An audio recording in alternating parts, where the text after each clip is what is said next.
Undaji atafuate tu aba onache asipenu ko lai atafuate kinkemo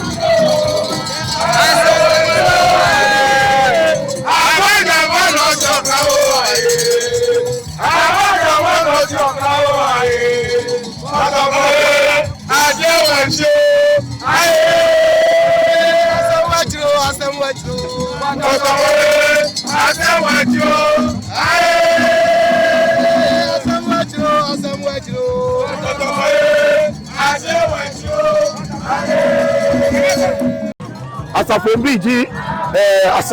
asafuache eteme lunyese tumoka wo obanake wonyeme kumewu tope na me yellow fa yellow amedi asafombi ene asafuache me kokwe wona asafombi ameluchu moji asafuache ke ndokunu ya asafuache ba fun ame ke o shuebu ke pepele mo ke ni bi amedi asafombi amedi kushe jade ka asafuache de manche amedi meni ayafi bi ni o afi share iwe mo ke na adame o yi afi share iwe mo ni ke adame fe di wo papa ya je gbere ngene gan fe fine